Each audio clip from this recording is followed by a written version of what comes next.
So this is the Trickstar deck thinning engine. It's a pretty simple engine. You need Trickstar Candina and Trickstar Light Stage. The whole point is that these two cards have synergy. Trickstar Light Stage, when you activate it and it resolves, you can add Trickstar Candina.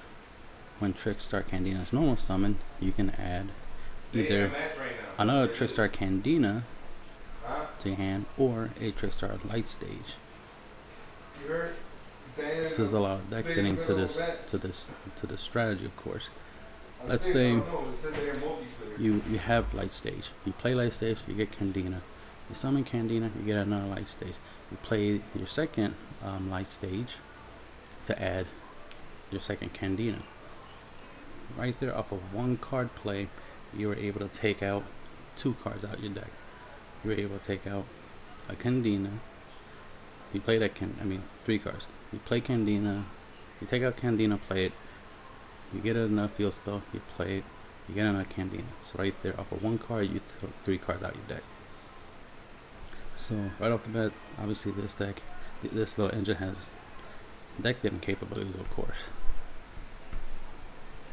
But the added thing is, it's not just deck thinning, it does have other purpose. Candina has the ability that when each time your opponent activates a spell or trap card, after that card resolves, deal 200 damage to your opponent.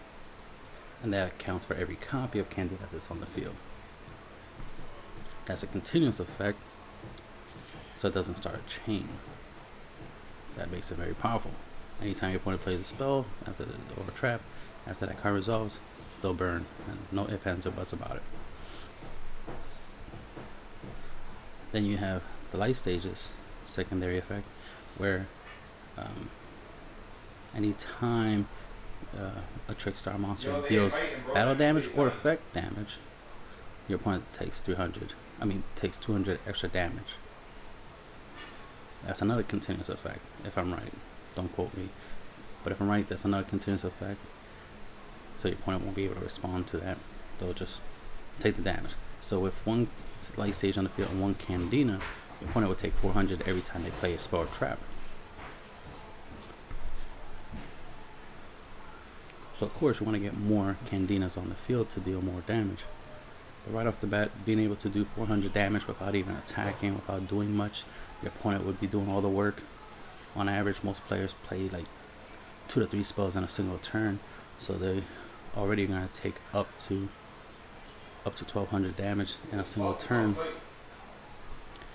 depending on what they're playing.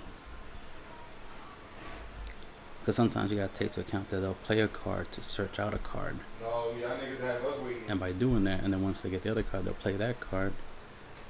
That will cause, multiple burns in a single turn. It's just a good card in general. She's a 4-star 1800 beater. You can use her for Exceed Summon, obviously, and anything else you want to use her for. As I said, when you summon her, you can add a copy of her, or you do the field spell combo where you play the field spell and then you add a copy of her, so that way you always have a monster to summon, to play with. Then the Light Stages, very special effect. Once per turn, you can target one set card in your opponent's spell and trap zone.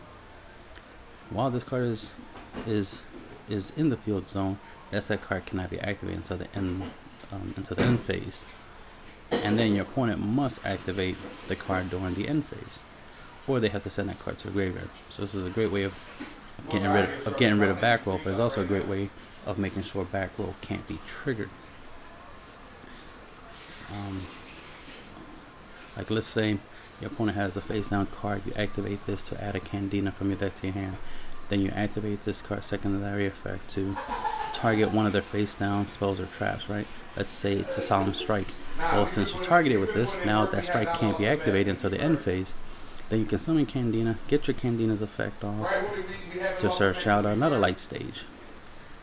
Play the Light Stage, activates the effect to add a Candina to your hand, then activate the Light Stage's secondary effect, because you can do it more than once, to target that face down card again. and then do what you want to do, attack whatever, end your turn, and then you'll get rid of that face down card. If it's, you know, strike or mirror force or something of that nature. So the ability to make one face down spell or trap card on your opponent's side feel relatively useless is really good. Especially if you combo this with like a twin twister, you can make one card useless if your opponent has 3 spells or traps, and then get rid of the other 2, make your plays, and then end your turn and get rid of that card. So it gives you a lot of control, which is always good to have control and do what you want to do without your opponent being able to stop you, right? So it's a simple little deck building engine that also has some extra benefits, and that's the end of the video.